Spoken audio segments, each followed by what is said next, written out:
Oh, hi there! So you're new to coloring and you're wondering, how am I ever going to choose colors for my coloring pages?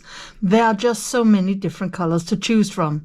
Well, in this episode of Tips and Tricks for Beginner Colorists, I will show you how I choose my colors, and I will teach you a little thing or two about color theory. So a little bit about color theory, because if you want to really go into color theory, there are many videos here on YouTube where you can really dig deep into color theory, and I will only mention the basics. But if you're interested, you can check out Sarah Renee Clark. She has a lot of videos about color theory. So if we look at the basics, we have the primary colors, and the primary colors are yellow and blue and red. We can see them here on the color wheel. We have red here, we have yellow down here, and we have blue here. And then we have the secondary colors. Those are the colors that come when we mix the primary colors. So we have, of course, orange when we mix yellow and red. We have violet when we mix blue and red.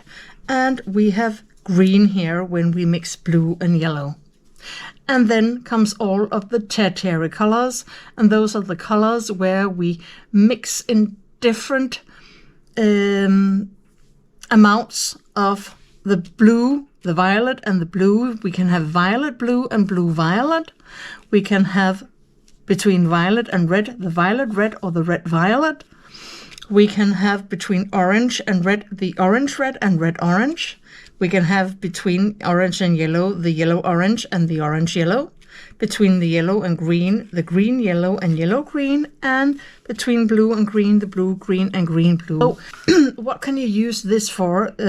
Well, you can say that if you use complementary colors, those are the contrast colors, and they are directly opposite each other. For example, we can have orange and blue. They are complementary colors and opposite each other. So when you use colors that are not next to each other but opposite each other, it brings contrast into a picture.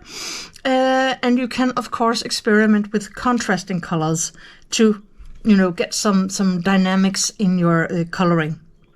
If you choose, however, colors that lie right next to each other, for example, if you have watched me for a while, you know that I'm very fond sometimes of the yellow, orange, yellow and red, orange colors.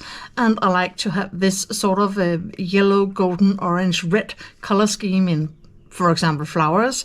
Then I choose harmonious colors, and those colors are the ones lying right next to each other. You could also take, for example, the orange here, and then you can do what is called a split complementary. So instead of doing the blue, you could take the colors next to the blue, the green blue and the violet blue, and then you can mix those colors. A split complementary also creates contrast in a picture.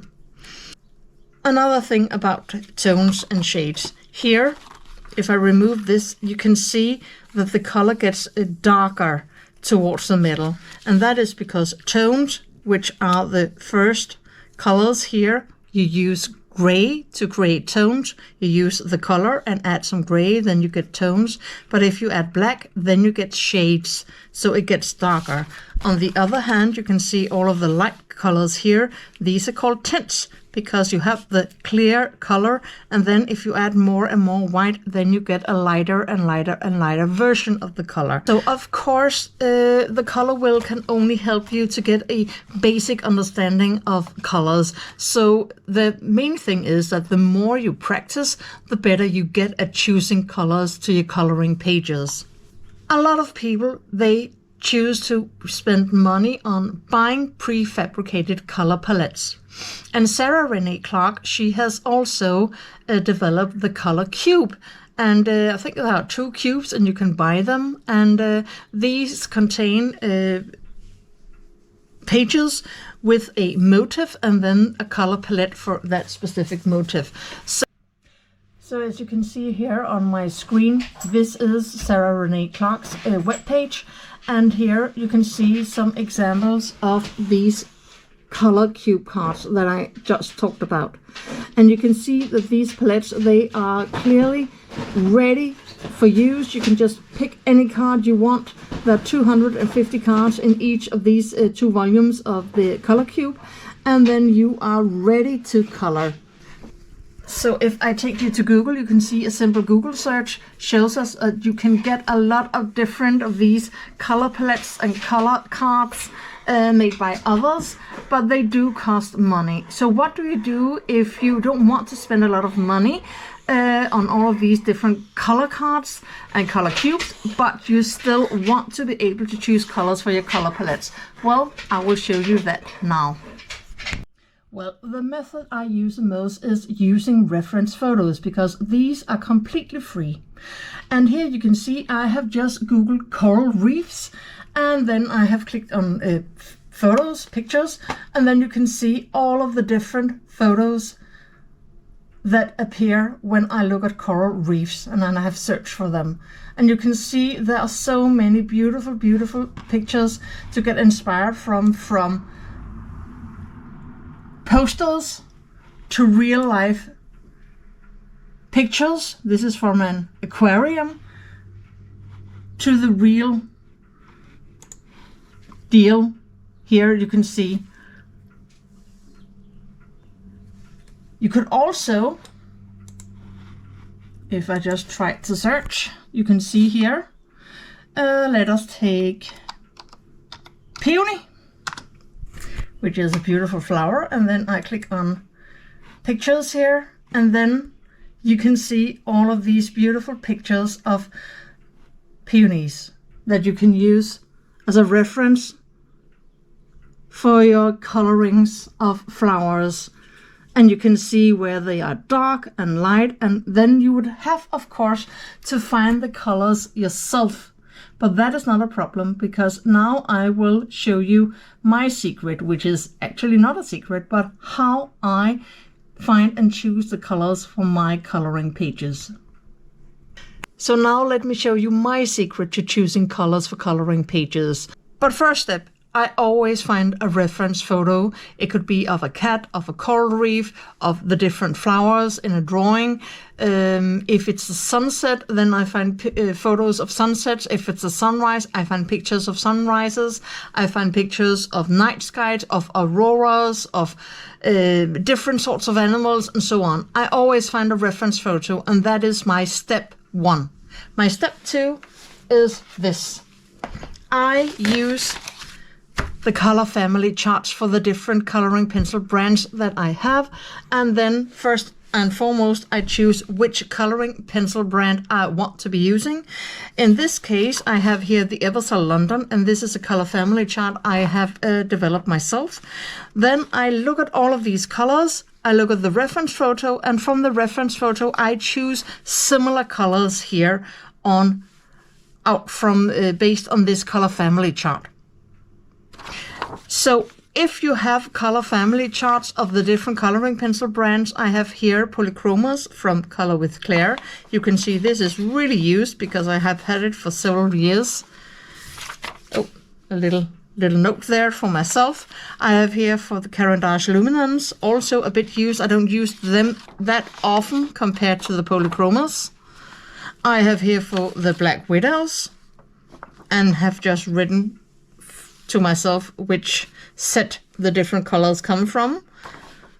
But you can see when you have these, this is the Doe and Chroma Flow, it's much easier to have an overview of the pencils that you want to be using and their colors. This is from Artex. Also, all of these are from Color with Claire.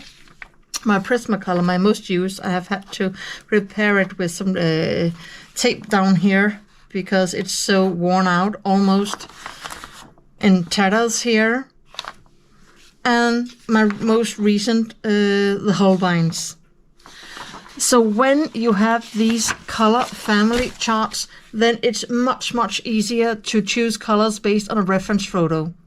So my step 3 is, of course, that I take the coloring pencils based on this color family chart, and then I begin coloring. And let me show you some of the colorings I have done by using this method. So this Berettelser from Atlantis, Tales from Atlantis, I have used reference photos to do this one. This was one of my very first, I think it was beginner tutorials, the coral reef. And you can see here that all of these different corals or shells or fishes or these vases, these sea anemones, the little fishes up here, all of these different plants and seaweed, and even the little porcelain crab down here, they have all been colored using reference photos and then using the color family chart for the Prismacolors, because I use Prismacolors for this one.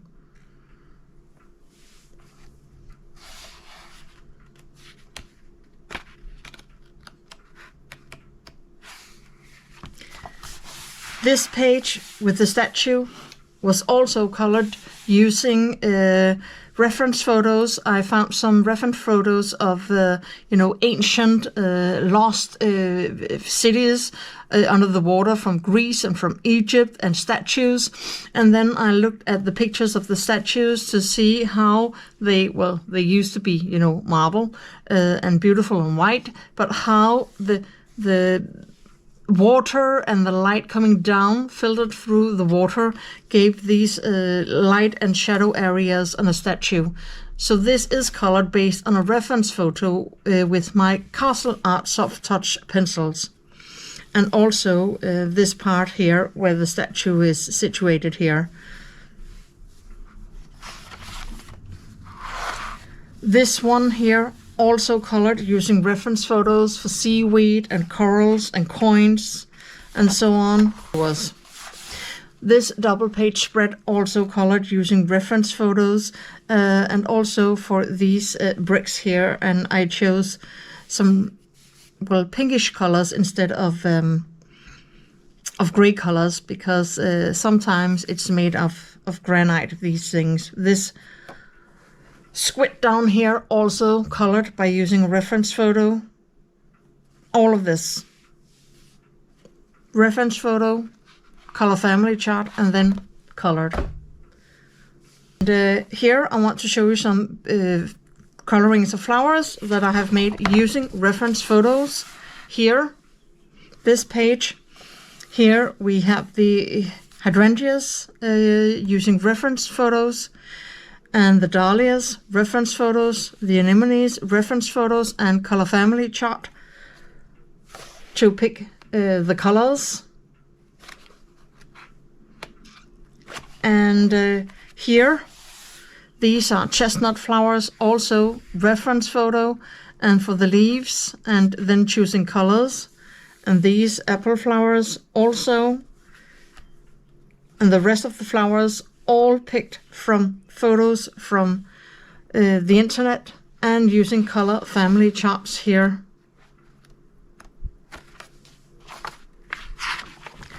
And again here with this dahlia and this one, I used a photo and I have it on my phone. You can just find it. And here you can see the photo I found online. I took a picture of it with my phone to have it when I color dahlias, and you can see that this has been the inspiration for coloring this dahlia down here. Again, photo, color family chart, and then just begin coloring. I hope that this little video gave you some ideas on how you can choose colors and how you don't have to pay a lot of money on different cards, but you can easily choose your own color palettes and create them. Thank you so much for watching this video. Please give it a thumbs up, a like. It really does help my channel. And also, if you're new here and just happen to stumble upon this video, consider subscribing and check out the playlists on my channel. So if you have an idea for an episode in this series, write a comment down below. Until I see you in the next video, have a lovely day. Take care of yourself. Happy coloring. Bye.